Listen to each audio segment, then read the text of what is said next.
Live from Las Vegas, the Snake Sports Talk Show with Jake Silva starts right now. Well, all right, folks. We are back at it again on a super and yet kind of surprising and spectacular Sunday, live from the 702 in Las Vegas. This is the Snake Sports Talk Show, wherever and however you may be watching and listening. iHeartRadio, Facebook, YouTube, Twitter, Twitch, and Instagram. That is where you can like and follow and subscribe to the show, and on the Fox D network.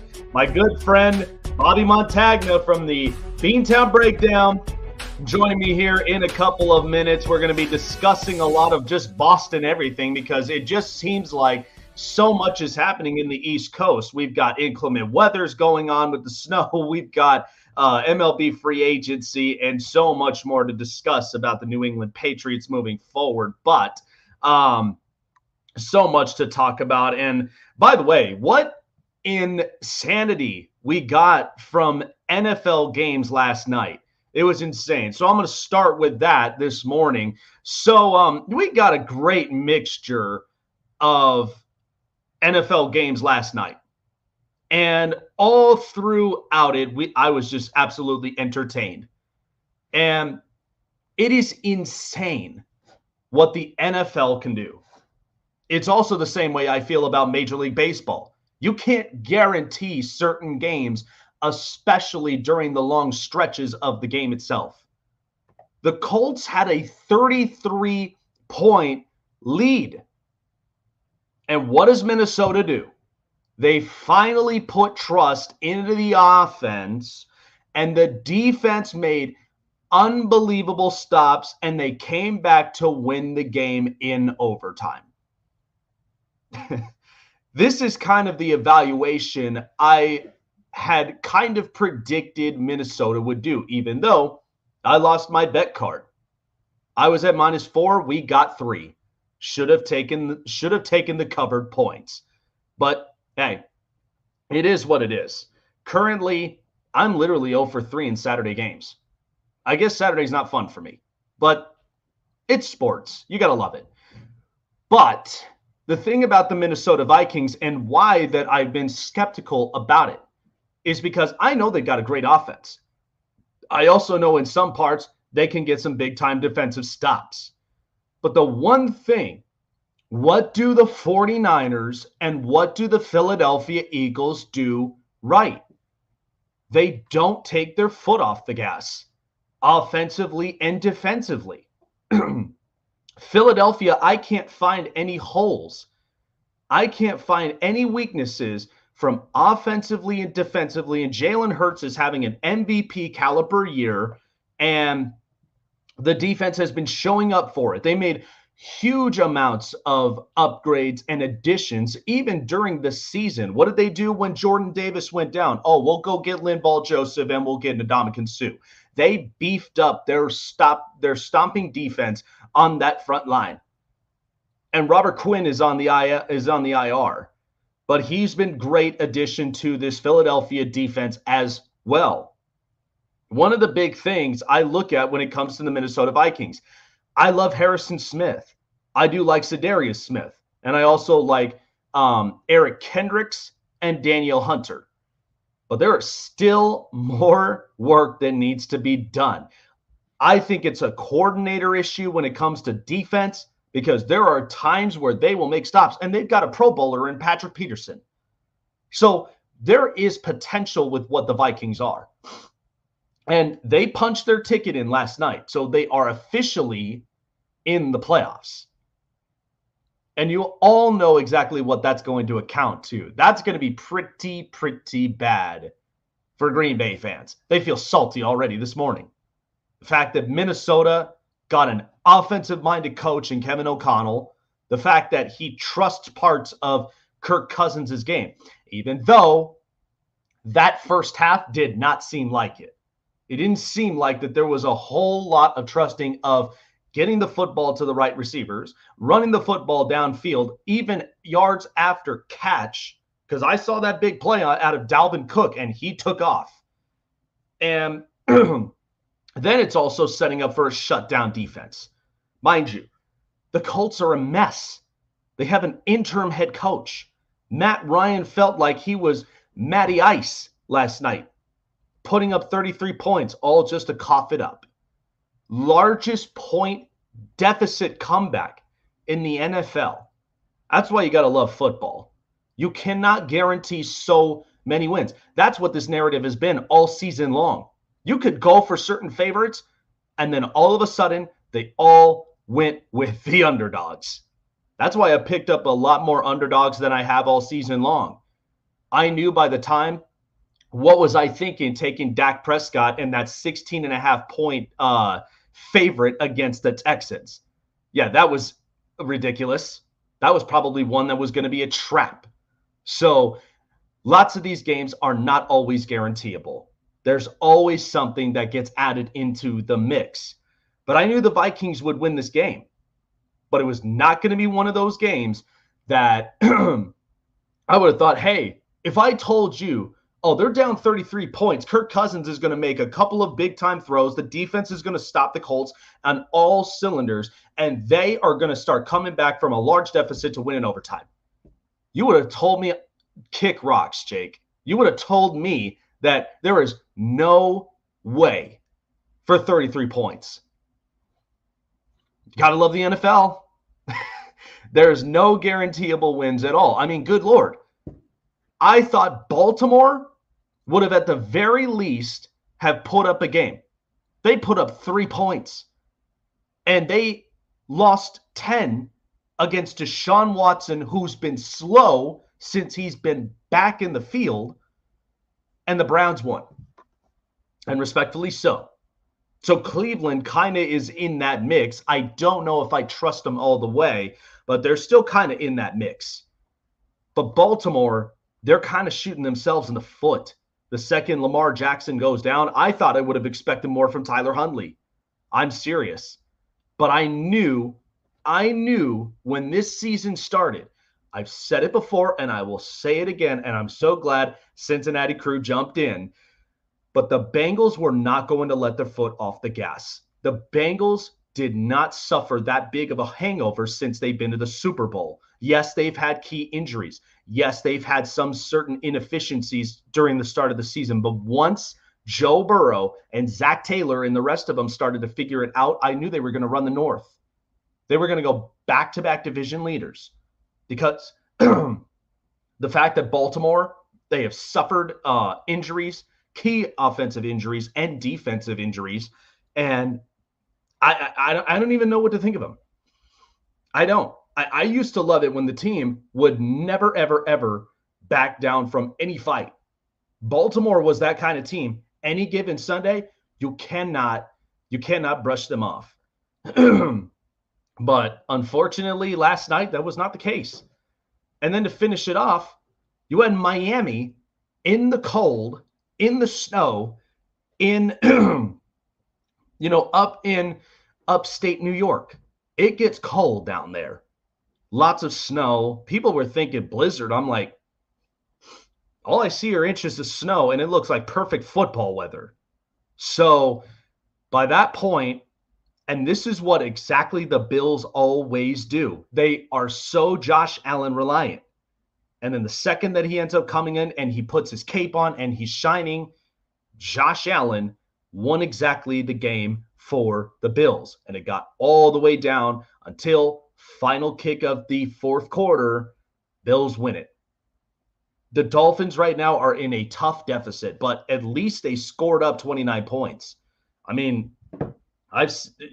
looking at Tua Tagovailoa from the game in the last two previous matchups, he hasn't looked good. And looking at the box score, he was 17 of 30, 2 touchdowns, no interceptions, and he had a rating of 104.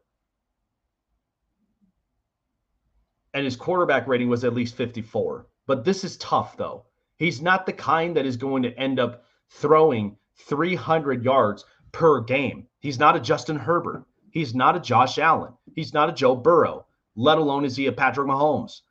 Tua has limitations. This was a prime example. And by the way, the Dolphins were doing the right thing. Run the football as much as you possibly can. Because being in that snow and being in the cold, it is very tough. I mean, have any of you read the story about how Randall Cunningham literally threw for over 300 plus yards in the fog?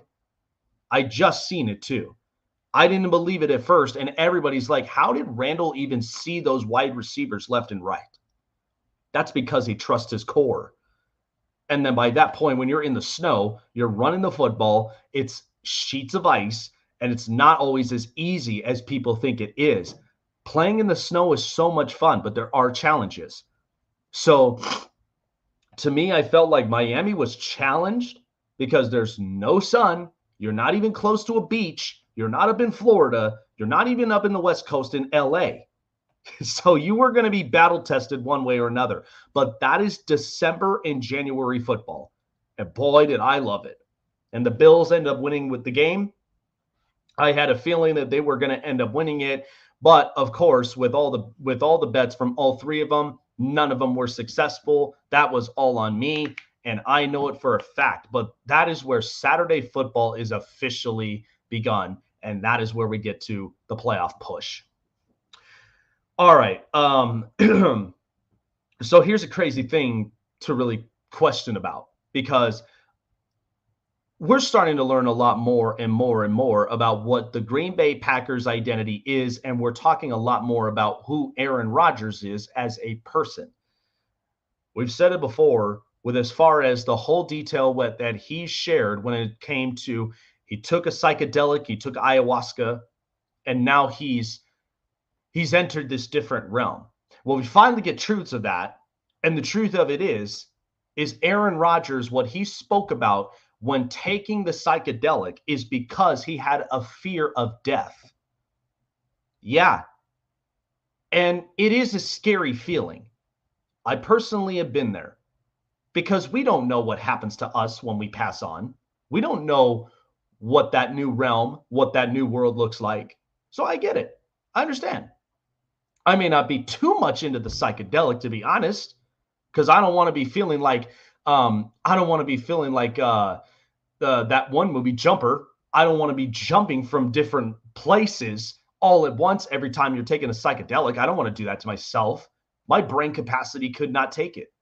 But I understand as far as the fear of death, fear of dying, fear of the way of how that happens. And I get it. And where you go afterward. I understand. But these are kind of the things that Aaron Rodgers, he's just completely out there. That's his personality. He has got no filter. I understand. But at the same time, there's certain things that you want to be able to keep on your private life because nobody has to know too much of the details. But because we hear about it and we learn more and more and more about him, I mean, I like Aaron Rodgers. Great player. He's got a great arm, has an interesting personality, very curious, very, open-minded and out there. I get that. I respect a little bit of what he does. But there are some times you just don't want to end up sharing that all up in public media. There's limitations to that. But I will tell you, the season's been really interesting for the Green Bay Packers all the way around. Because the other part you have to think of, Aaron Rodgers has been hurt with the thumb. Hasn't really thrown the same. Hasn't really, done much. And Green Bay, it'll be interesting to see how they perform, though, this week. Because also in the end, you're now having question marks about what do you do with Jordan Love? Because Jordan Love can clearly play in this league if he's got opportunities. And what he said publicly is either they really do give him a shot. And what do you have left to lose? You're out of the playoff run. Minnesota clinched the division. They clinched their playoff spot. So what do you have left to lose if you're the Green Bay Packers? You want to know what Jordan Love is all about, right? You want to know exactly what his value is because he may give you some draft picks. He may even give you some, probably a good mid-tier wide receiver. Or he might give you at least possibly an offensive lineman, whatever the case may be. But Green Bay's got serious decisions to make, and you got to make good ones that are understandable for everybody all around in the NFL. Because if you're lingering on about Jordan Love, you're thinking he can play and we might move off of Aaron Rodgers. And the last time I heard, the rumors are he may actually end up being a perfect fit in Nashville. Aaron Rodgers, I could see him going to the Titans because let's be honest, there's not much really left with Ryan Tannehill in the next couple of years. You've got a young wide receiver in Treylon Burks. You've got a really good productive receiver in Robert Woods, and you have a tight end. You've got a good offensive line. You've got a great coach in Mike Vrabel, and the defense always seems to play hard when they're 5-6 players deep out of their roster. They still play hard. And, and in Nashville, Tennessee, like my brother lived in Tennessee before, and he loved it. Absolutely outdoor, country style, country music, great barbecues as well, and great food, and the people are amazing there. It's almost like how I feel whenever I travel to Colorado. Now, even though you could smell a little bit of the fresh air, and you know what I'm talking about, folks, but they're great people. They're great people all the way around. Very respectful, hold the doors open for you. That's what Tennessee is all about. And I think they would really welcome Aaron Rodgers with open arms if that were the case. And then the Packers, they got nothing to lose with Jordan Love. You're not paying him anything. So you really have to make a serious decision of what do you do with both these quarterbacks. I'm not saying this is a controversy, but what I'm saying is that if you were predicting for the future, Jordan Love would have already had been out there. It's like we would have dealt with Brett Favre when it came to Aaron Rodgers. Now Aaron Rodgers is dealing with the same thing. But there's just not too many games about Jordan Love that I could honestly say I think he's a really good productive quarterback. But man, that last game that he played, he looked comfortable. He looked like he was really playing against Philadelphia. Tough team, tough defense. He looked comfortable in the pocket and he was throwing pretty accurately. So why not? Why not get the shot? Green Bay is obviously not making the playoffs. It's a young team. There's too much of stuff that's going around. And I don't know if you're even in rebuild mode or you really are trying to strive to getting into the playoffs. I don't know their identity, but they've got to figure it out. They got to figure it out one way or another. But if I had to make that kind of prediction, I feel like that if Jordan Love leaves, he's probably going to end up getting picked up by some other teams, and there's probably a couple of them I can name off the top of my head. The Giants, the Jets, the Colts. They could be trading for draft picks, and you can get a lot of draft capital from that. If you put him out there and you see what he's got, let those general managers and those scouts start making the phone calls and see if you could come up with a deal if you are Green Bay. If that's not the case, and you do decide to stick with Jordan Love, then Aaron Rodgers, he's going to probably look for something else. And I do feel like the Titans would be a great fit because the town itself kind of speaks a lot of volumes of the kind of person he is. I think he matches with the town. But you just cannot be lingering on for this for very, very long. Like, time is ticking when it comes to Green Bay. You're already up in week 15. You got 3 weeks left. So if I'm Green Bay, I'd be figuring this thing out. And I would literally be coming up with a game plan at some point soon because, yeah, time is the biggest thing. But you need to give me a sure answer if you're a Packers fan. All right. So, even rambling on about the Packers, my really good friend and great colleague as well, who definitely rambles and talks a lot about Boston everything, and he's been very excited about how the Bruins have been playing, and he always loves to express his thoughts to me. So joining me live here on the show via the Global Satellite Network presented by StreamYard, my good friend Bobby Montagna of Beantown Breakdown. All right, let's start with the Patriots. So, all right, the last couple of weeks, Mac Jones has been getting vocal, and he's been pissed on the sidelines. I don't blame him because, first of all, Josh McDaniels takes the job with the Raiders, and Mac Jones is coming off of a Pro Bowl year. And by the time he leaves, everything's different. You got Matt Patricia calling offensive play calls as a defensive coordinator. And then I don't know really what to make of Joe Judge, to be honest. But this just seems like this is just a complete mess. But yet, they are in the playoff mix between the Jets and the Chargers. Like this, I don't know what to think of it. The last few seasons with Bill Belichick has just been nothing but oddities, but yet they still try to find a way. So what have you seen in the last few weeks watching Mac Jones express his thoughts and really just kind of being vocal on the sidelines? You've talked about this a lot. If you didn't, like you said it before, if you don't see changes within the offseason, this may be calling for some type of major change. Am I right? Okay, first question. How Boston do you want this? Do I have to lock my inner Bostonian in his cage in the back of my mind? Or like just like where are we going with the show? Oh man, you always take it to a higher level. Anytime that you're when Boston kicks in, man. I mean, I love the authenticity. I really do. So let's do this, right? The one thing that we've noticed around here is that what do good owners do in organizations? They sit back, monitor the money, sign the checks, leave the football stuff to the football people. Yep. Bob Kraft has been more vocal about making the playoffs and certain standards that he wants to be met. When have we ever?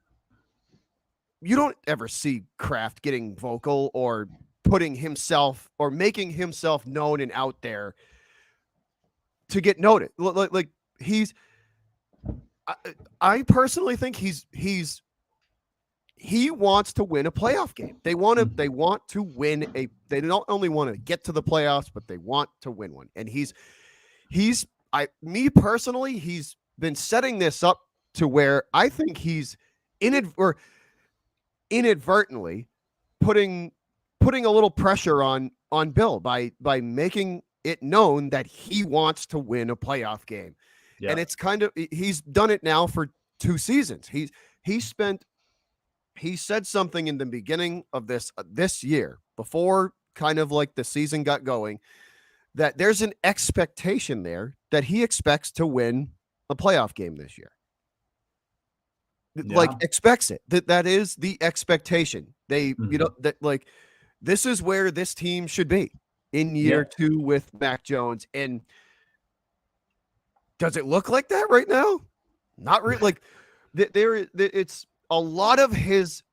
I'm very critical of this organization, but that doesn't mean I'm not.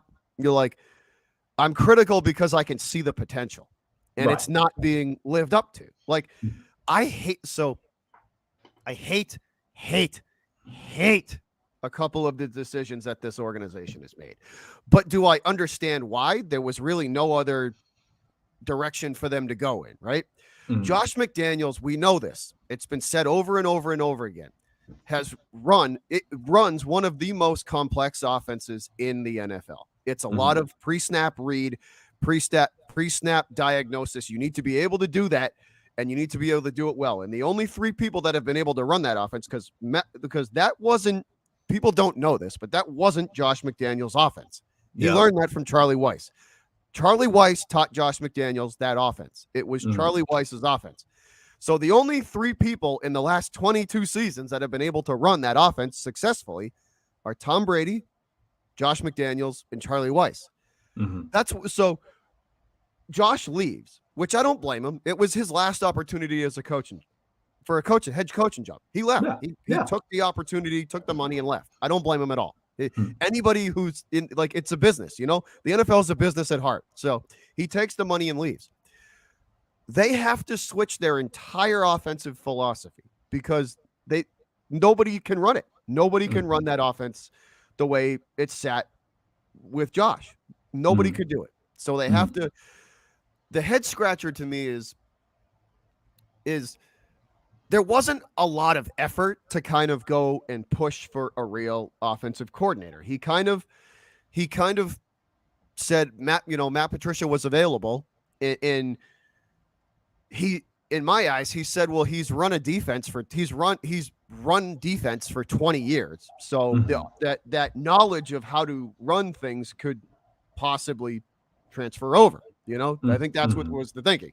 You've been a coach for 20 years, so you might be able to transfer it over. And no, it failed miserably. It fell flat on its face.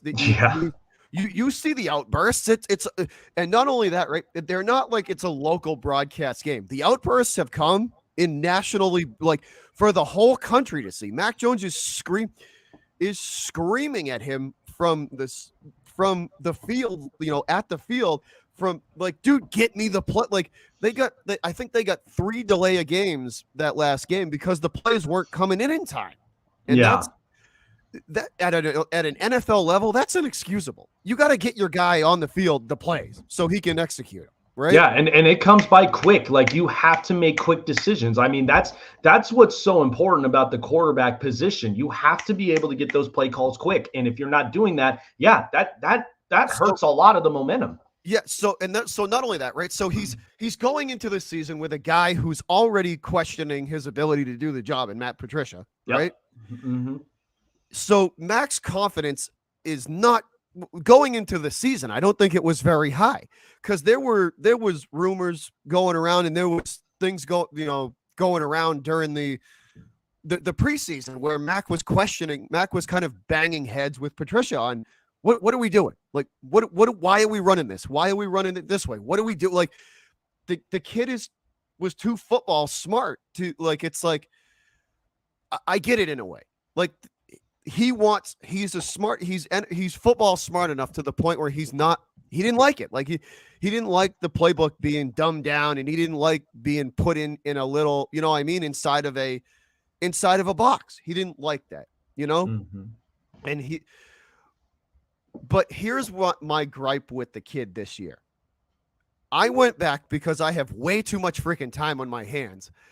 And I looked at his time in the pocket. How much time did he actually have in the pocket? And I went back for 5 games, and he's got between 2.3 and just under 2.5 seconds. And the league average is right around 2.5 seconds. So he's getting near the league average in time in the pocket, right? Mm-hmm. My gripe isn't when the line collapses and he gets smoked from behind. I think the confidence has slowly, just game by game, gone down with him because he doesn't trust Matt Patricia. So if you're a quarterback in your second year, still a young quarterback, and you don't trust your offensive coordinator or your quarterback's coach, that's going to drop your confidence level, Mm-hmm. And then every game the kid gets smoked. He gets killed out there. He's taken a lot of big hits this year from behind, and so the confidence level is just slowly going down game by game.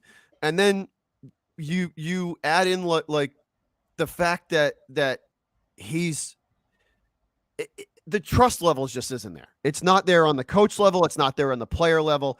So the kid's got no confidence out there at all. And he's just he's banging heads with the offense. It's not a good situation all the way around. My gripe with him is there's plays there to be made. He is missing wide open receiver. I can't tell you how many times he's forced a ball to a guy in double coverage, and there's been a man wide open. Like Hunter Henry has been wide open in the seam 8 to 12 times this year, and he's just ignored him. When there's plays to be made, I get you, kid. You have a terrible offensive line. Your tackles are awful. The two Patriot tackles are terrible. The kid gets crushed. He gets absolutely killed in the pocket, and he's got no confidence in the offensive line. Receivers aren't catching footballs that should be, that are catchable balls. But when the plays are there to be made, there's no excuse for you. You have to make the read. You have to make the right read, make the play, deliver an accurate football. That's where I don't like. Where I draw the line with him. I'm on your side, kid. You're not in a good position at all. you're not in a good position to succeed. Bill did not put you in a good position to succeed this year. But at the same time, you're making bad reads on the field. You're making bad reads, and you're not seeing wide open receivers. You have got to, as an NFL quarterback, you got to tune all that noise out. And when there's a play there to be made, you got to make it. And if it's not, you're not, then that's on you.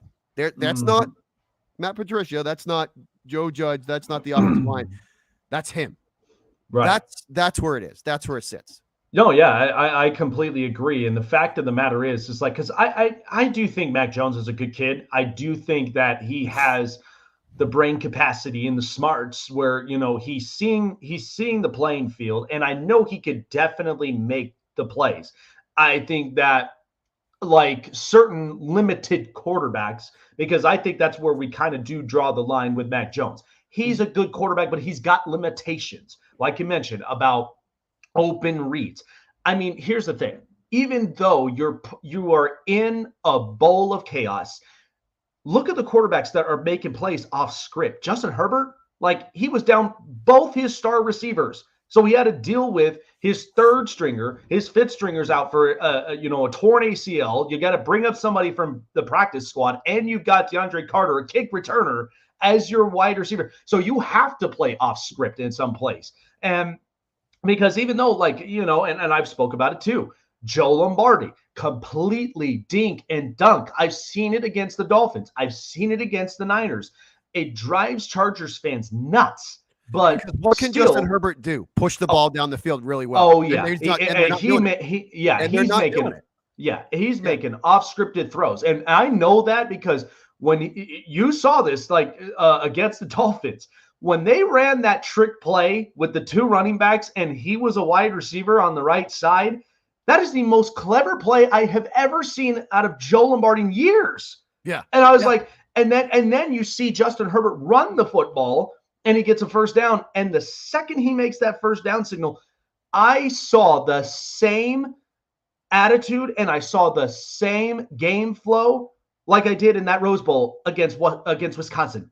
Yeah, when he was playing back in college. Yeah, and he had to improvise. So when your coaching staff is not on the same page and level, there are times where the quarterback, that's where the entirety of the offense looks to you as the game controller. You're the one that's got to be poised in the pocket. You're the one that sees a lot of these receivers, even the tight ends and the running backs, and you got to be able to improvise even when chaos is falling apart. And that's where I think with Mac Jones, I do think he's a good kid, but like some of these quarterbacks, they cannot handle the chaos. I watched Tua get smacked around by the Niners and the Chargers, and he was under so much duress, and everybody's like, oh, Tua's better than Herbert. Well, he was under so much duress, and he couldn't do nothing against pressure. And that's where I'm like, pressure's in your face, he can't produce. Mac Jones, terrible offensive line, pressure's in his face, and the worst thing you could possibly do, even taking it out on your coaches, even though it did not set you up for success, but you still got to be able to improvise, because it's not just doing it for the coaches. It is doing it for the sake of your playmakers, because you got to be able to make plays. So yeah, I agree. That's one of those things that, like, I know with the Patriots, it was going to be so odd. That's my only gripe with the kid, though, is that, yeah, because here's the thing, right? Patriot fans, as much as I can't stand my own fan base, 50% of them, right? I am at their throat. Like, seriously, like but I don't really blame, because half of them are young. But let me make a note. The younger half of this Patriot fan base, yep, 22, 23 years old and under, they don't know what, dude. I went through the Grogan years. Yeah. Doug Flutie. You know what I mean? Like, I went Drew through Bledsoe. But Bledsoe and the Tuna kind of changed it. But I went through the Flutie years, the Grogan year. Like, they don't because they don't understand how it was like this franchise wasn't this successful. My No. father was going to games with his dad when they didn't have a stadium, dude. Yeah. When the Patriots didn't have a stadium to play in. They were playing in Fenway. They were playing at Harvard. They were playing at Brown University. They were so bad that they couldn't get a stadium built for them. You know what I mean? Yeah. So it's like, but that's a whole nother, we could get it. But that's my biggest gripe with Mac is that we get you, kid. The Patriot fan base can see that this is a hot mess in the offensive play calling position. It's a hot mess. Joe Judge is a special teams guy trying to coach quarterbacks, and Matt Patricia is a 20-year defensive coach trying to run an offense. Like, we know as a fan base, it's not going to be pretty, but you're not helping yourself any at all. Yeah, like, no, that's right. That's right. You're not helping and the like him screaming at Patricia, him screaming at Patricia is one. Like, I get the frustration, kid. We all do. We get it. But you gotta curtail that. Like, don't, you know what I mean? You gotta be willing to shut off all the noise. The Patriot fan base wouldn't be so toxic towards him if he stuff that, swept that under the rug. Just do what, if you were making plays on the field that were like, if you were making plays and just doing everything you could to make this work, it would be it would be a more united front positive for him. But I think it's just a lot of this fan base just that, like, you just can't, like, as much as you want to scream at your offensive and defensive coordinator, it does more harm on your look than good, Oh, it does. Oh yeah. And honestly, I think I found the perfect Christmas gift for Mac Jones. It's just getting in these noise canceling headphones.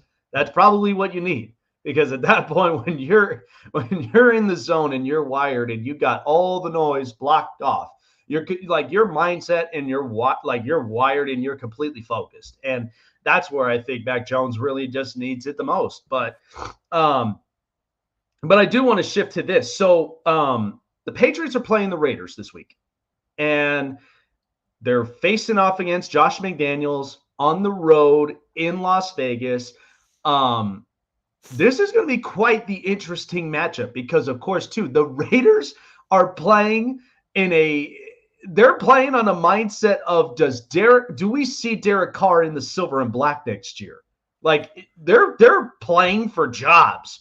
And as much as, like, New England is almost in a similar boat, but yet they already know what has happened with this franchise and with this team and this roster already.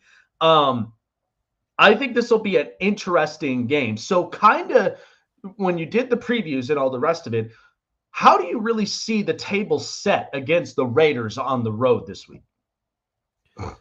So this is a really interesting. It's teacher versus student. You know what I mean? Yep. And let's not forget, Josh beat Bill in Denver. Yep. Yes, he beat him in Denver. People forget about that. He already got him once. But this is huge. Like, this is a big game. I'm going to say this right now, Jake. The loser of this game is not going to make the playoffs. Yeah. Whoever loses this game is not going to make the playoffs. The Patriots, in order to make the playoffs, have got to win the rest of these games. They have got to win out.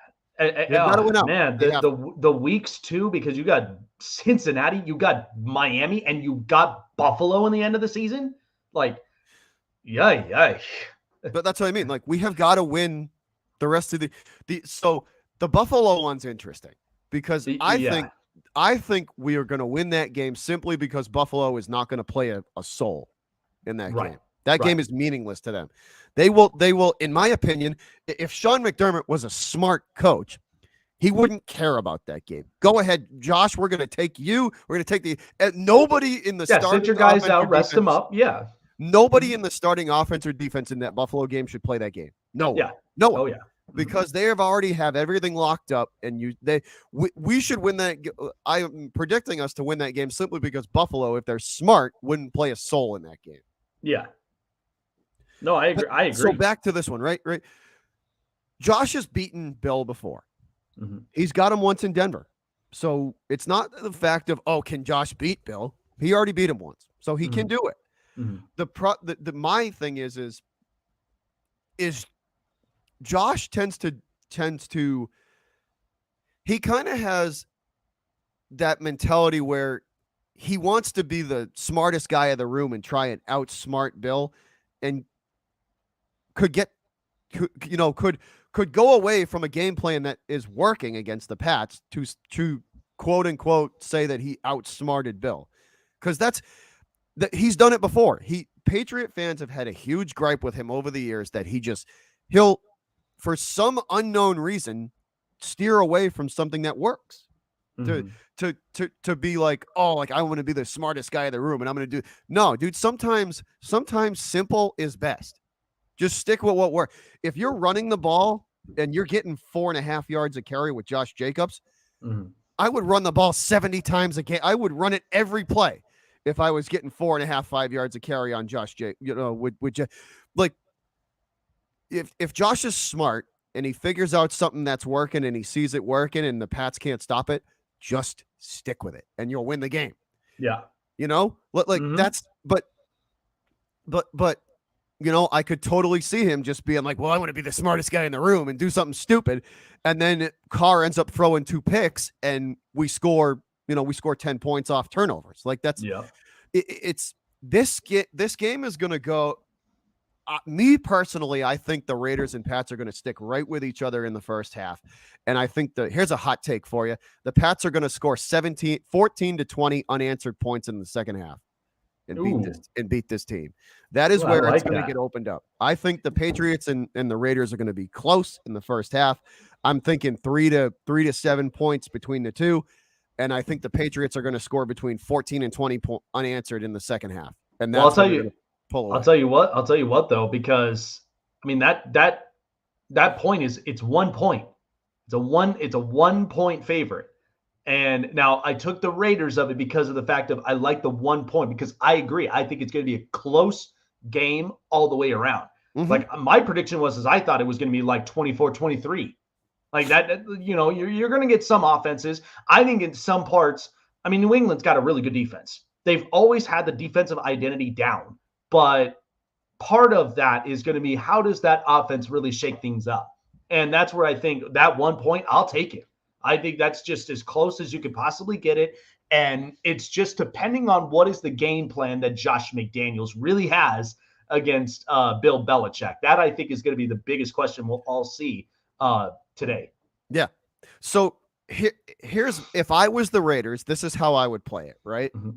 Defensively and offensively. So defensively first, I would put Max Crosby on a wide stance. Like I would line him up outside of the tackle and just have him crash, have him crash. Because the offensive tackles, the starters, which are Isaiah Wynn and Trent Brown, which they're questionable to play at best. So if you're starting like Yandi Kajuse or I forget who the other one is, it's off my head for a second, but like you're telling me those guys are going to have to match up one-on-one with Crosby on a wide technique? No way, dude. No way. Crosby's going to have at least 2 sacks on Mac Jones this game, and he's going to make his life miserable.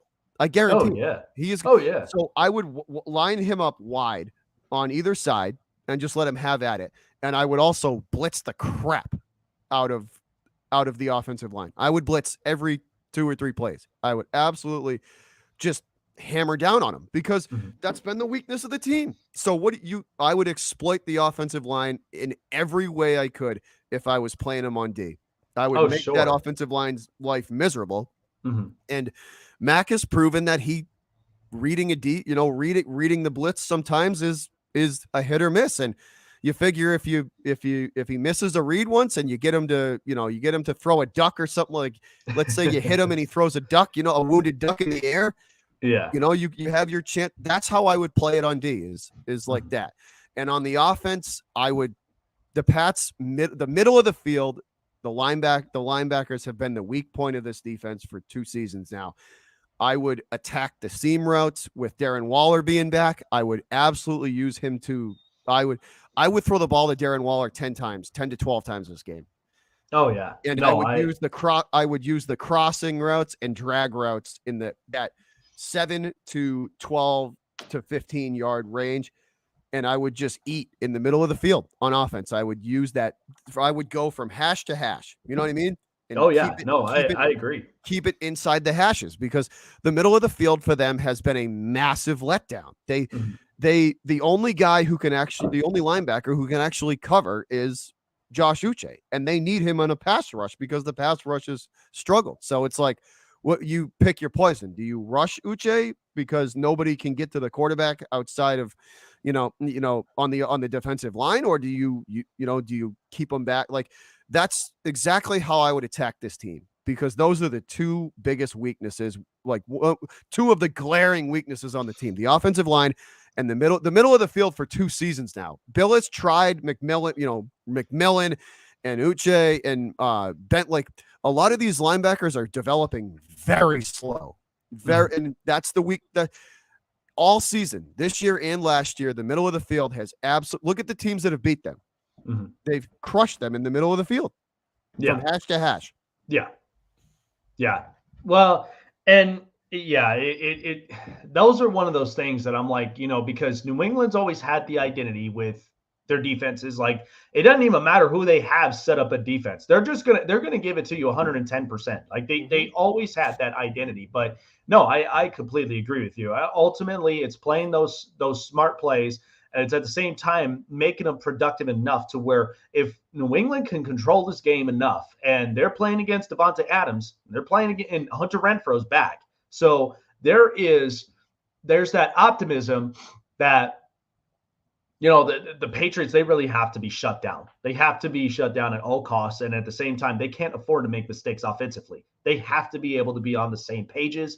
Mac Jones has to make the throws. He's got to find the open looks, and he's got to be able to, at the very least, move that ball downfield, even if it's just getting 20 first downs, even if it's just getting that much up onto it, because you can't do this, these checkoffs each time. Like, you've got to be able to march the ball downfield.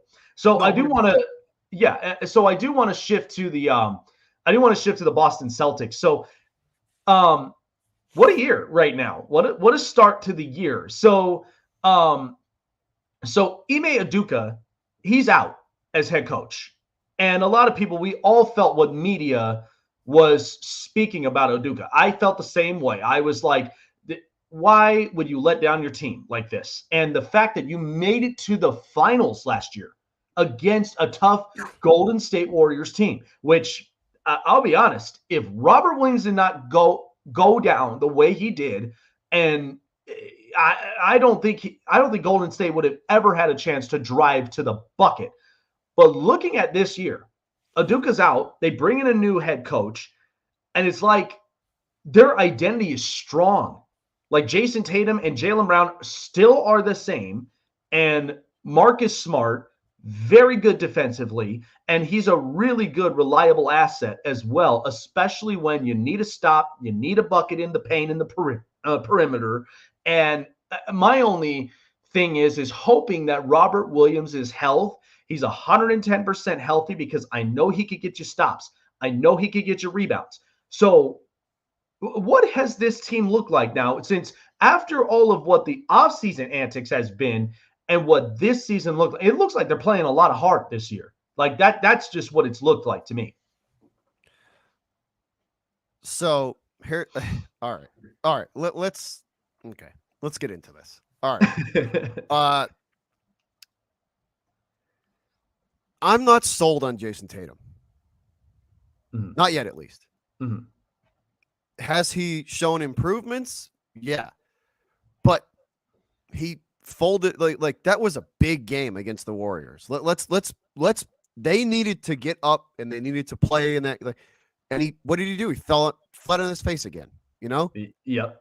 The kid is never here's my gripe with him. Mm-hmm. The individual accolades mean more to him than the team winning. Yeah. And he might say, he says all the right stuff, but in reality, listen, bud, actions are louder than words. You can say all the crap you want, right? Mm-hmm. I could see right through that. Like, he cares more about an individual accolade, like an MVP or like the individual. He cares more about the individual accolades than the team winning a championship. The MVP means more to him than the team winning right now. Yeah, it does.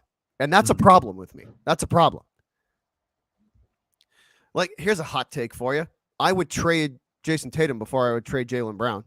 Oh, 100%. I would trade, because Tatum to me is still mentally soft. Jaylen Brown has mental resolve, and mental toughness. Tatum is kind of a whiny baby. I mean, I would do that before I even consider trading Jaylen Brown and Marcus Smart, to be honest. But this is what I'm talking. Like, and here's the thing: if you want to play in Boston, it's logo above all, dude. Like, you got to be. If you're not a team player, you ain't gonna survive in this market. Yeah, it's the name on the front more than it is of the name on the back. Yeah. No, I'm serious. And the fan base is smart enough to like listen. They love Tatum, and he's a hell of a player. He is a hell of a talent. But until you get your diva attitude under control, and realize that you have and he's even admitted to himself he's not a lot of the stuff I think is fake it till you make it with him. Like, and you're saying all the right stuff. You are Tatum. Yeah, you're saying all the right stuff to the media. Yeah. But when you need your actions to match what you're say, be like, I don't know. I'm not 100% sold on Tatum until he proves. You want to be considered the greats, Tatum. You want to be Paul Pierce level loved in this city. Then when the lights and the pressure get cranked up, you can't fall on your face like you did in the finals, bud. You can't do that. Yeah. He fell on his face, flat on his face in the national TV. Like, that was a terrible finals for him. And until he comes back and scores 30 points a game, in the final, until he has that signature performance. Yeah. I'm going to believe that, judging from the history, he's going to collapse. He showed it again. Like, that was a massive game against Golden State, and the first half for him was awful. Yeah. It was terrible. Yeah. Like, until you show up when the lights are bright, you're not like that. You know what I mean? You're not going to, this town isn't going to give you, that isn't going to give you that level of Paul Pierce level respect. Like, you're never going to get that until you prove that you can do it. No, yeah, no, I totally agree. I mean, the Celtics, I love their identity as far as they're tough defensively. They are the kind that when they go on a run, they don't take their foot off the gas at all. Like, they find the opportunities, they find the open spots, even if it's on the wing or it's right on the perimeter. Like, they will find every and all opportunities to score and keep the leads on their side. And it was, like I said, I mean, even when he even admitted, like, he's not a leader. He's not somebody that you're going to put all of, the expectations and all the rest of it on his shoulders, because he's going to fall flat. He's going to be somebody that is just going to be falling flat on his face. And that's where I think for Celtics fans, they know it and they see it. And that's why I'm like, yeah, I would very much trade him away before I even consider trading Jaylen Brown and Marcus Smart, because I don't want to take my defense away from that. But this is what I'm talking about. If like, I get it. Like, he puts butts in seats.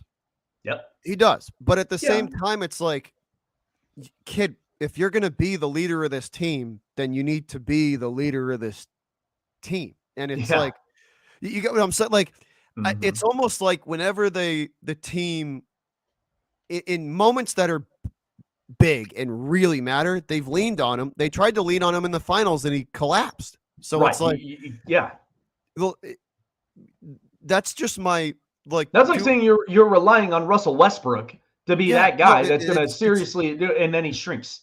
So that's my concern with him. I have always believed that Jaylen Brown has had better mental resolve than Tatum. Yeah. Like, Jaylen Brown showed up and showed out the whole finals. Yeah. 110% every game. Like, I think Tatum is a little bit of a diva, and I don't like that. I don't like it. I don't like it. I agree. Well, just a couple of minutes before we wrap up. So let's talk real quick because I honestly, you know how I feel about, with hockey with the Bruins and of course with the Vegas Golden Knights. I do have that as my prediction. But I do want to talk about the Red Sox. So interesting stuff. You're going to lose in 6. Hey, so get ready to I'm counting it in 7. Get ready to be disappointed again. I'm going to count it in 7, bud. We're both probably going to be drinking all those tall cans and probably drink up one of those giant mugs. No, but in all, real quick on hockey though, the Golden Knights and the Bruins are the 2 best teams in the league. Oh, they are. Followed by the Avalanche. Yeah. Oh God, the Avalanche are falling apart. So, real quick though, right? Like, yeah, the Bruins beat the Avalanche twice, but look at the condition the team was in when we beat them twice. Yeah, the first 2 lines were injured. Yeah, they're falling apart. To me, that's not a real measuring stick. Let's see what happens when Colorado's first 2 lines are fully healthy and out there. That's not going to be a 6-1, 4-1 game. No, there's no freaking way. That's going to be a 1-0, a 2-1. You know what I mean? Those are overtime or shootout games with the Avalanche at full health. And I've always said this. I said March and April are completely different hockey times than you are of November and December. Like they are completely different. But no, I agree. And I love how, and it's crazy because they let go of Bruce Cassidy and he goes to Vegas and Vegas has a completely strong identity. Like, here's the thing. Like Vegas needed Cassidy because you know what Cassidy does that the Bruins didn't like here? He puts your ass to the fire if you don't perform, and he don't care. Yeah. He'll call your name out in the media, be like, "Yeah, he played." He will put your ass to the fire, and the Knights needed that. They needed a guy who's good. Oh yeah, and this is a good learning lesson for the young kids. Yeah, the youngsters are also producing. I mean, good God, I honestly love the personality that Paul Cotter always puts out on the ice. Like he's somebody that I'm like, okay, this kid's got an interesting personality, but he also does he does acclimate to what the team's identity is. That's what I'm like. This is a bright future. Cassidy will push those guys, which is that's what you guys were missing last year. Yeah. They needed that little extra kick in the ass to, you know what I mean? Yeah. But that's what Cassidy does. Why do you think the Bruins, Cassidy will poke and prod you as a player, but it will make you better. It'll aggravate the hell out of you, but it'll make you better. I mean, think about it. I mean, I watched it all last season, and right now Vegas is playing way above. Like look at the production of Jonathan Marchessault. You know what I mean? He's been Marchessault is, but see, like Marchessault has always been that guy where if you push and you have to be kind of relentless, pushing and poking and prodding him because he'll take a game. You know what I mean? Cassidy constantly needling him, telling him you need to be at 100% every game. Yeah. Look at his play this year, dude. Marchessault's playing ridiculous this year. Yeah, and you got to think he's turned into, because I thought the last 2 seasons, I was like, oh God, is he going to turn into a liability on this line? I know. Like, and then he's actually utilizing what he had in the last 2 seasons in the wrong side, and Bruce Cassidy's turned that around to where he's actually using this on the right side of the ice, where he's not showing himself as a liability. He's showing himself I will play tough. I will play 110%, but I will not cost it for my team. And you know what's benefiting you guys too? You know what's benefiting the Knights in that trade too? Because both teams, like Montgomery's helping the Bruins, but you guys are benefiting because Cassidy's not afraid to switch the lines up. Oh yeah. He wasn't afraid to do it in Boston either. If you're not performing and there's something not going right there, how many times has he in the preseason with preseason hockey with Vegas, Cassidy was all over the place with his lines. Oh God. Right? I was like, he was all over the place, but guess what? He figured out who works where pretty good. Oh yeah. And good God. I even said it during the offseason. I'm like, why didn't they get rid of Max Pacioretty faster? I mean, I even said it. I'm like, he has a production level. And if you get production, and you get trade capital from that, you'll get draft picks. You'll get some players. You'll get some type of incentive for that. But you got to trade it when he is in the prime. And if he's not and he's getting the injuries, then you're just kind of settling for whatever you get. And then I just was like, I hated the fact that they had to get rid of Dylan Coghlan. I thought the kid had a sniper shot on him. That's why I'm like, Carolina's got a really good young kid that they're going to build, and he's just going to be sniper shots anytime. Like, I never understood that trade. But in the end, Logan Thompson's playing great. I knew that the second I seen him in minor leagues, that he was going to be something special. It was not going to be about Robin Leonard. I think Vegas literally wrote him off the train the second he came here. And then now Logan Thompson's playing great, and then they're all like, what are we going to do now about Leonard? You guys needed a coach like Cassidy to push that team because let's be honest, the talent's been there for a while, Jake. Oh, it has. The Vegas has always. I've never doubted the talent on that team. Mm-hmm. It's been the ability to motivate that team to stay up. You know, you can't. Like we're on like a 3-game win streak. Oh, let's take our foot off the gas, and then you lose 2 in a row. You know? Right. Yeah. That's where you said that push and shove. That was exactly what they needed. And you got to think they've been to the Western Conference Finals twice. Yeah. Twice. And they both lost. And then they missed the playoffs the next year. Oh, God. You're going to lose again. Oh, God. But if it does, that's my prediction. I think the Bruins and Knights are going to end. Because I do think this year, with Cassidy as the coach, you guys are going to get past teams like the Avalanche. You know, like you're going to get past teams on the Avs level. I'm going to tell you right now, because the coaching alone is going to push you guys past that. Well, there's some teams that are unraveling right now. Like, I mean, the Avalanche are dealing with injury problems. But see, they're going to get healthy. The Avalanche will be back to the level they were playing at. They're just the injury, like. It's nothing, like none of those injuries to those guys are season ending. It's just when they do get back, like the Avs are a force, dude. They're a force. They're a good team. They just unfortunately got a lot of guys that have little bumps and bruises and are banged up right now. Yeah, and here's a team I will not continuously question, but even though that I'm seeing that they're kind of playing like, you know, like they're literally playing middle of the pack. The Calgary Flames.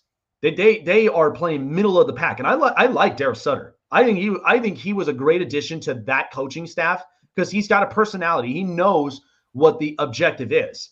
And Calgary, they got some scary players: Blake Coleman, Jonathan Huberdeau, and you know that they can make those strides. But it doesn't look like that right now. But I'm like, watch January and February. Those are completely different months. Didn't they come storming back in the late season last year too? They did. Yeah. And that's why I'm like, Darryl Sutter knows exactly what to do with it. Yeah. And that's why I'm like, too, like Edmonton, it's hard for me to really get on board with the fact that they can be that tough team. Because it's like at some point, the inconsistency blanket just comes out. It's like you could just see it from a mile away. And I mean, but I will say the team that did make some strides, the Kings and the Kraken. Those are two teams that literally the Kraken had a good offseason. They did. They did a good offseason. And I've said it to people before. There is no team that is going to repeat what the Golden Knights did in the very first year. There's not going to be anybody. But okay, you drop 1 year, you're officially in the league. But if you are making Ron Francis is making great moves, and I knew it. I was like, the identity was all right. They made it to the Stanley Cup final their first year. Yeah, they had an off year last year. Yeah, and what the front office do? They said, "All right, we're not going to repeat this crap. This is not going to happen. What do we got to do to get better?" And what they do? They went out. They got Bruce Cassidy. That's what they unloaded on unwanted players. They unloaded Max Pacioretty. They unloaded, a bunch of guys, which I was like, I wish we would have done this sooner. But that's what good front offices do. They reassess after every season and they say, all right, how do we fix this? And you know what I mean? Yeah. Like the Knights, I've always said that. What have I always told you about the Knights front office? They're good. They're good. Now, and again, I've had my eye when it came to Kelly McCrimmon, because sometimes I'm like, if you just keep the consistency of what this team's identity is about, they can be a dangerous team. But the second you kind of foil up a lot of it. Like you mix this all up, like they're not going to be playing well. And I think this was perfect for what they needed to do. But it's as I've said, because I can't even begin to tell you how many conversations I had about the Max Pacioretty thing, because they're like, well, he is productive. But I said, yeah, but he shrinks in the playoffs. Do you really want a guy that's going to shrink in the playoffs in the most important time of the season? Like, I'd rather not. And Mark Stone had to take that accountability when they lost to Montreal and they lost to Dallas. Like, and give me a break. Honest, those two losses should have never happened. No. And even the Montreal one. Oh, God, no. The Montreal one was even worse because it was literally you guys just fell. They were out skating them, and Montreal was slow. Yeah. Like, it made no sense. And, yeah, but at least from this year, that's why I'm like, if they keep their foot on the gas and they keep the consistency, and I'm curious to see what the trade deadline may look like. Now, I don't know if they may make too many moves because of just, the cap situation, but what they can do as far as finagling a few pieces, that could be something interesting. So I'm like, trade deadline, moving it all the way until we're right at the Stanley Cup playoffs, could be something interesting. But yeah, so I do want to talk about the Red Sox because here's the thing. Oh, screw John. Oh, man, I knew you were going to have that reaction. But this is so it's as I said before. He seriously needs to sell the team, though. Like, he is out of touch and just lost. Like, it's just not there anymore, dude. It's not there anymore. Yeah, and it's kind of crazy. And the worst part is, too, you bring back Alex Cora hoping that you're going to get that offensive juice back. Well, this is not 2018 anymore. No. And it's not, and you don't, and all those players, like, because Benintendi's on the White Sox now. Yep. And you trade Mookie Betts to the Dodgers, and they extend him for 13 years. And now JD Martinez has joined the Dodgers. And then Xander Bogaerts, I will be honest, and we said this before, I said Bogaerts is going to be gone because by the time he's searching for his money and San Diego pays him, I never understood why San Diego. And then you move Tatis out to left field.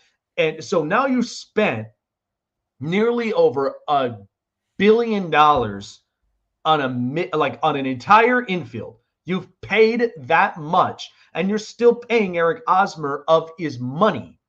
And that's where the Red Sox, and I heard it too, they designated him for assignment. And so somebody's going to pick up that first baseman because, again, I love his production level. I do like his defensive glove. I do think he'll work in if he's in the right organization, he'll work. He will work somewhere. But I don't think San Diego was the right spot. I do think they kind of treated this whole thing really different, and it was very odd because with the Jake Cronenworth, Luke Voigt thing, it was weird. But now the Red Sox, they're moving Trevor Story to short.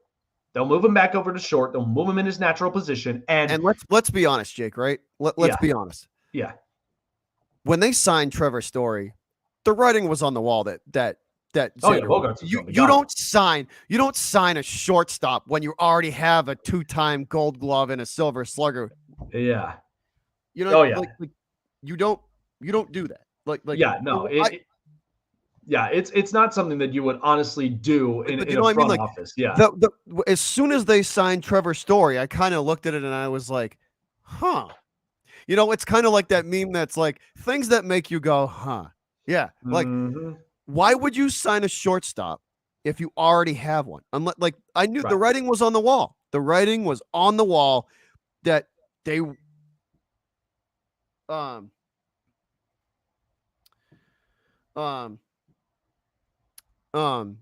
that he was leaving. The writing was on the wall that they were not gonna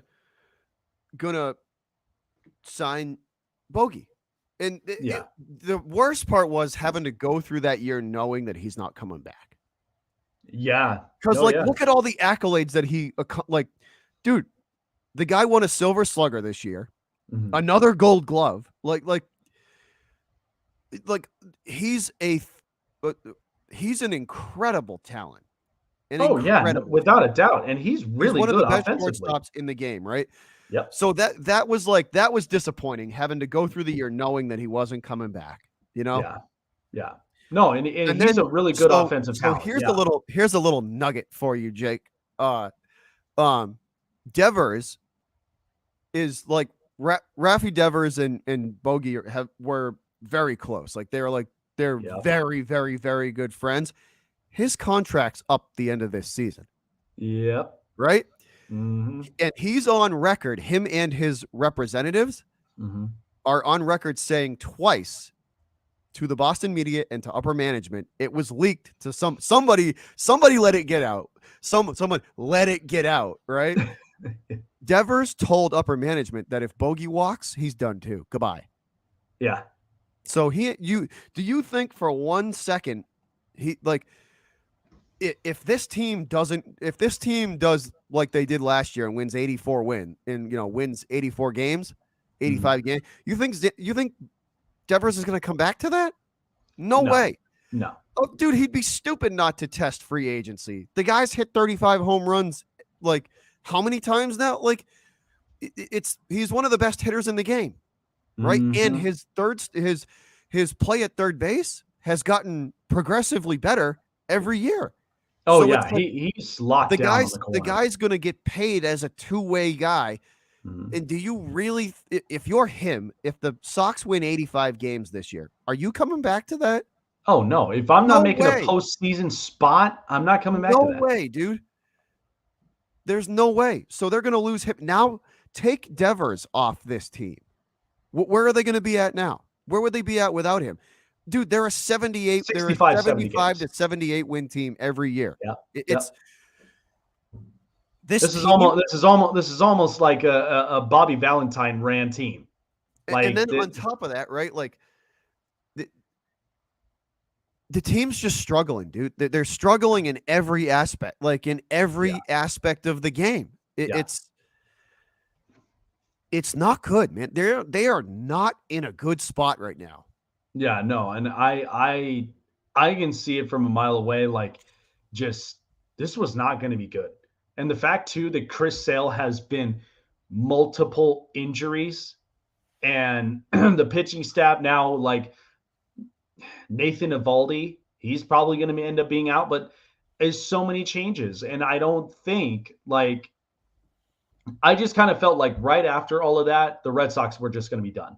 They're going to be in full rebuild mode. I think if you're the Red Sox, don't torture this team as much as at all. Like, just be in full rebuild mode. If that's the case, get your draft picks. You probably have to sacrifice at least a few seasons up on it. But if you could get the talents up, because now that just means like your young talents are Alex Verdugo and Bobby Dahlbeck. And that's really all you got to settle with. So I agree. I just think that as crazy of a history that the Red Sox has had, I've not seen it this bad. Let's no, it hasn't been this tough in a while. Let's be honest though, right? When they hired Chaim Bloom, I said this when they first hired him. Henry hired him to do two things: save money and restock the farm system. Because Dombrowski, that's what he does, dude. He's got a reputation. He's got a reputation for doing that. He will sell off your farm system to win a World Series now. I mean, look at the Phillies. Phillies. Very close with the Sox twice, you know? Look at the Phillies. They're paying all the money. They're paying Trey Turner like $300 million. But you know what I'm talking about? That's what he does, though. He'll sell off the farm system to win you a World Series. That's his kind of MO. Yeah. But he's gotten pretty good at it. You know, he got the Sox there a bunch of times, you know, twice. He got the Phillies there this year. Like, the guy's not a bad GM. It's just his thinking is not long term. Yeah, It's what can I do for this team right now? Yeah, you know? And he's not thinking like what the Dodgers would do, what the Astros would do. Look at the talent Bloom put in the farm system though for us. Marcelo Mayer, all these kids that are down in the single A and double A. The only downfall to that is there's a lot of young talent coming through the Red Sox farm system, but you and I both know, Jake, it takes a while to go through that system. You know, Yeah, like you 2, have 3 to years. 3 to 5 years. You know what I mean? Yeah. So yeah. think about this: the Sox could win 70, 75, 78 to 85, 88 games Mhm. for 3 to 5 seasons. You know what I mean? Yeah. Before you start seeing that talent finally, because you can't just jump from single A to the bigs. Like, Oh no. that's not that is a rest, because you're talking a guy who all right, so 90, 92, single A ball, fastball, right? Cutter, it's up to 97, 98, 99, 100. That's a huge jump. Like that 7-8 mile an hour jump on that fastball, dude. You're talking, that's it.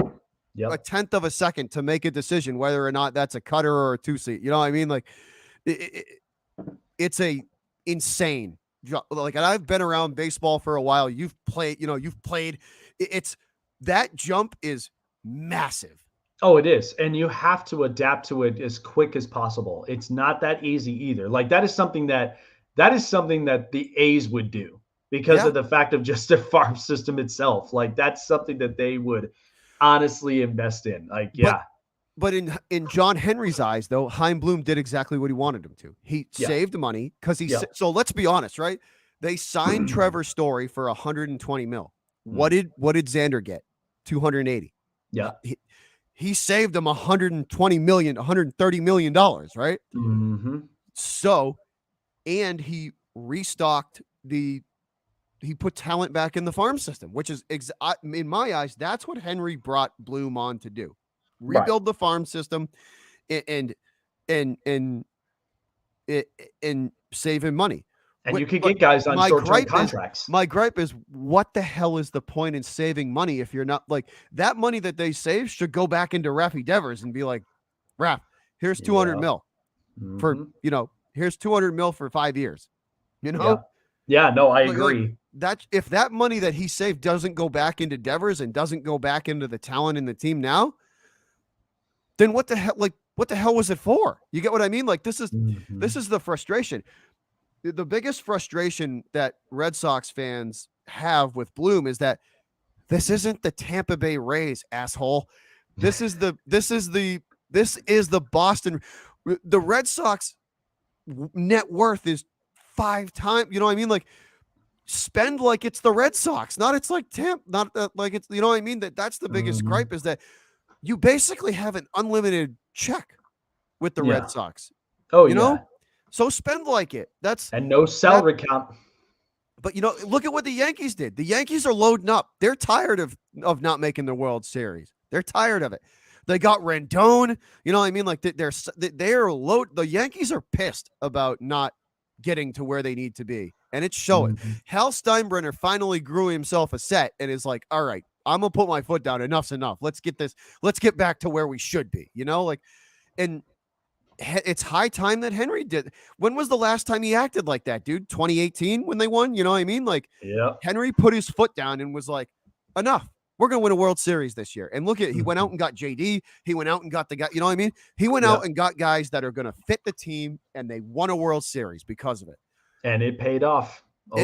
Like, that's the gripe right now, is that this is turning into, Jake, the mid-90s Red Sox. That 78 to 83, 84, 85 win team every year. They're that middling team that can't make the jump.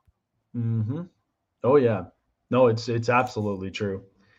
Oh, man. But we had a lot of really good stuff, though, here today, man. It was absolutely jam-packed. But I appreciate you coming on, Bobby. Always great sharing your thoughts with Boston everything, man, and bringing in the Boston vibe. For all my viewers and listeners, where can they find you of everything Boston? It's Beantown Breakdown on YouTube, and I'm staying toxic on Twitter at the same name per usual. Poking and prodding my own fan base and laughing at the Jets, Dolphins, and Bills. I'm surprised. I'm surprised I haven't seen you raise hell in like one of the spaces. People really do get sensitive about that stuff. I hear it all the time. I'm sorry. I'm apologizing. I stay toxic on Twitter. I'm sorry. I stay toxic. Toxic mode engaged 24/7. I've been at some Buffalo Bills and Miami Dolphins fans' throats for like a week now. They hate me. They hate me. I've been banned. I've been blocked by like 4. Oh yeah. I have like I'm gonna start like a band and blocked like trophy room and just Oh yeah. I stay toxic on Twitter, bro. Oh my God. But I'm always down to, you know me, dude. I'm always like, here's like the reason why I don't like half the fan base is that I don't like homers. You know what I mean? Like Homer like, hecklers. Yeah. You have to be realistic. You have to be authentic. Yeah. Like it's like, I'm realistic. Am I harsh on Mac Jones? Absolutely. Right. I am a harsh critic of his, but the kid's still my quarterback. And I still believe that he can be salvaged. Like the talent and the wherewithal and the NFL smarts are there. I'm a harsh critic because I can see the potential that's there. And if it ever gets reached, the Pats are going to be a problem. You know, that's why and that's why I'm harsh on the Red Sox too, because the talent, and the same on all 4 of them, you know, the Red Sox, the Bruins, the Celtics, and the Patriots. The bar, Jake, is, you know this, the bar in this market is set incredibly high. Yeah. It's set incredibly high. And that's only because the coaching and the atmosphere here is, you know, it's a winning atmosphere. And when they don't live up to that, like, let's be honest, this is a down year for the Patriots. And they're 100%. They're hovering. A down year for the Pats is hovering around 500. Dude, the Browns fans would kill for that. Like, you know what I mean? Like, that's the reality of that's how high the bar is set here. Yeah. No, I agree. And that's why I'm like, but I'm also realistic, dude. On your teams. Yeah. I'm also realistic. This is a lot of these teams for the Red Sox and the Patriots, this is probably how it's going to have to look for a couple of seasons until they look like 20 years of glory just doesn't get rebuilt in 3 years. You know, jeez, they need to go to more Bruins and Celtics games at this point. But you get what I'm saying. That's the thing. And I try to keep it as authentic and realistic on a level as I can. Yeah. No, and I totally agree with you up on that. I would be the same exact way. I mean, hell, that's why this show is so great, because it's authentic and balanced opinions. Mitch, when you lose in the NFC title game, I'm going to laugh. All right, Bobby, such a pleasure talking with you, man. Have a good one. Good luck against the Raiders, and we will definitely talk with you soon, my man. We'll handle business for you against the Raiders. Charger fans will be happy at the end of this game. Oh, promise. Man, I can't even wait for that. All righty, man. Take care of yourself. Take it easy. Thanks a lot. Much appreciated. Absolutely. Yeah, he loves bringing Boston to everything. That's why I could go I could go on and on with him for like a long period of time. But I know, time management, all the rest of it, you got to be the best about it. And sometimes it's tough, it's challenging, but no, he's absolutely right about that. I do think Mac Jones and I do think the Patriots, they have to come to some type of level playing field, because we know the coaching staff on this is not working. The coaching staff is just absolutely atrocious. It's horrifying. But sometimes you got to be able to think off script. You have to be in a quarterback position where that is the expectation. That is exactly what they need you to do. That's the biggest issue. And I think, and I do think Mac Jones is a good kid, but I do think that there are times you just got to be able to really just think above the curve. You really, really, really do. All right. So here for the last 5 minutes here, we're definitely going to do potential coaching hires. I do think this year there are several coaches, and it happens every year. We get 6, if not 7 different coaching hires all the way around, because this season, who knows? But we'll see exactly with what we're going to end up getting from here. So without that, let's go ahead and take a look at some of these teams. And we're going to be looking a lot of just these different teams from here. So, all right.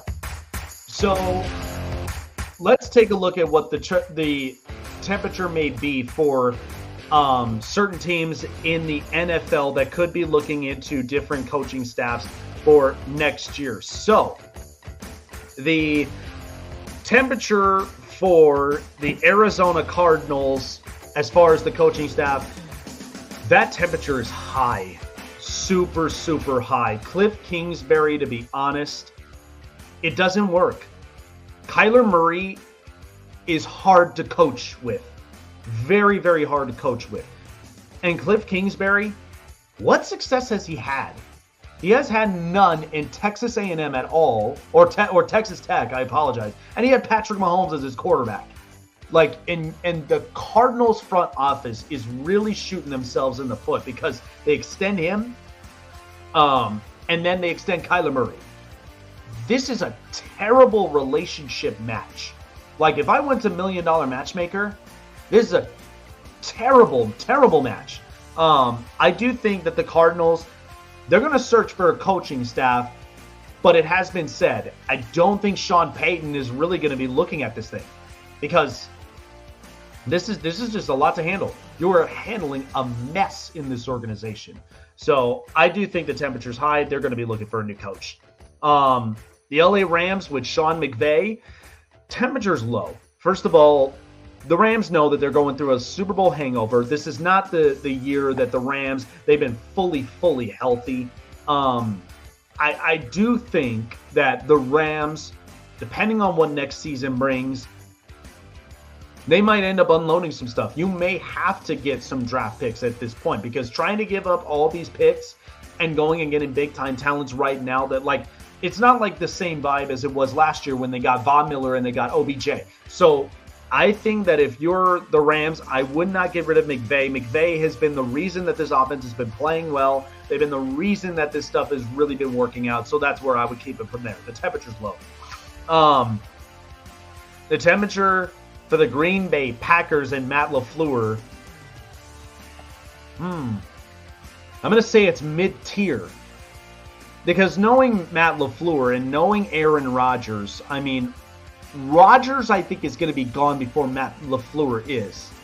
And like I said, I think Aaron Rodgers really does work in Tennessee. I don't see, it's hard to say because Matt LaFleur, he's had a winning record since he started. And he's been to the NFC title game. He has not made it into the Super Bowl. Part of that could be Aaron. Part of that could be Matt LaFleur. But I'm going to say the temperature's mid-tier. I'm going to say it's a mid-tier temperature. It's like, it's mid, it's nice out, but there are some concerning things because the second it goes over the top, Green Bay might be looking for a new coach.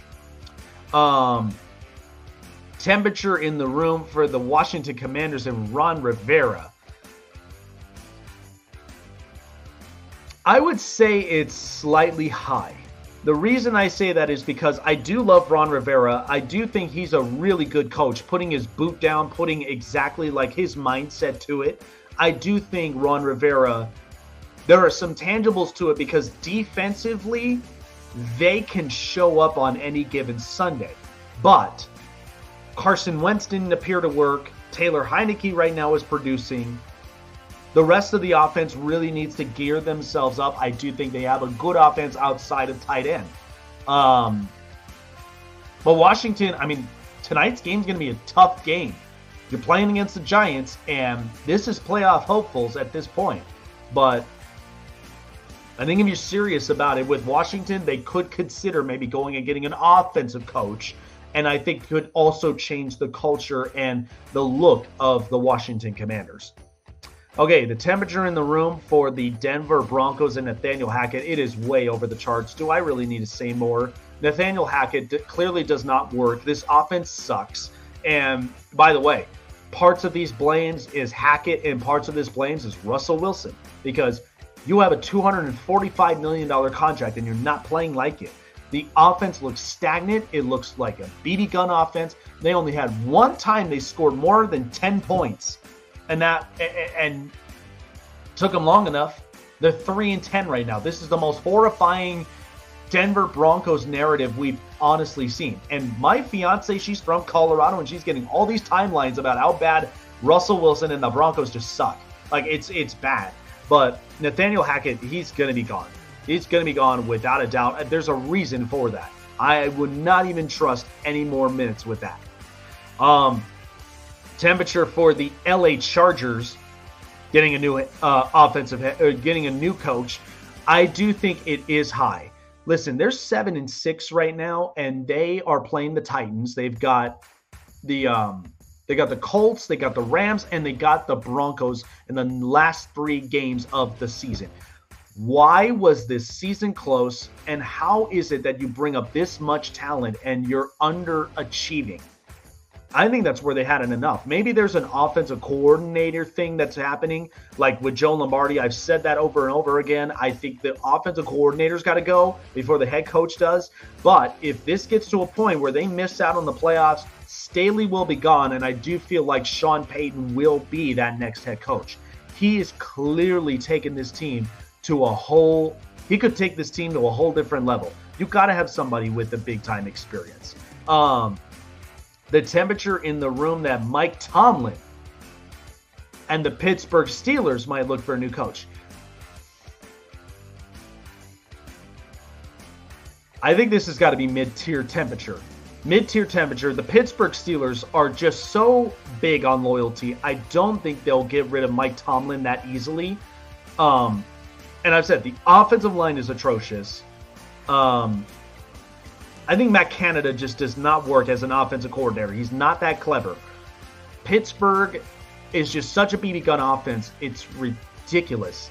They're not throwing clever plays even for a kid like Kenny Pickett. Now, Pickett's been hurt. I honestly do think you got to put a refresh button into 23 because I think Pittsburgh will be much more healthier. I think they'll be better. I think they also got to be better as far as the free agency and the trade and the draft. So they're going to be looking for offensive line guys because they're dealing with Najee Harris. There's no question about that as well. So I do think Pittsburgh is right there up on that tier level, and I think you got to really explain that. And then finally, the New England Patriots and Bill Belichick and the temperature in the room for there. I say that's mid-tier also. You know, Bobby mentioned it before when it comes to Bill Belichick knows how to run a defense, and he knows how to really run a confident team. I think the problem is you just had the wrong guy for the offensive coordinator position in Matt Patricia. And like he mentioned Bill O'Brien or Frank Reich. I can see that happening because both those coaches have been really good. They're offensive-minded coaches. They're very innovative. They know how to run an offense. So I think this would be helpful for Mac Jones. And Mac Jones is barking all across he's barking all across the sideline. And you can't have that happen. You can't show yourself on national television barking on the sidelines, knowing the coaches, obviously it's not working, but you also got to improvise as well. So I think it's mid-tier. I think you still do keep Bill Belichick for those reasons. So that's where I'm at with that. Boy, these temperatures are really, really like something else. But that's my honest opinion. We get them every year. Almost 6 to 7 head coaching jobs are open. And by the way, there was an article, just to wrap it up. Owners paid $800 million. $800 million for coaches and staffs. And they're letting them go within the first year or the second year. What a waste of money. And the NFL, they are cracking down at this very, very hard. Because the fact of the matter is, yes, I understand they're all trying to make the playoffs. I understand they're trying to win a championship. I understand that they're trying to win the Super Bowl. But man, how impatient are these owners? It's insanity. $800 million. Do you know what we could honestly do with $800 million? Like, oh, that's insane.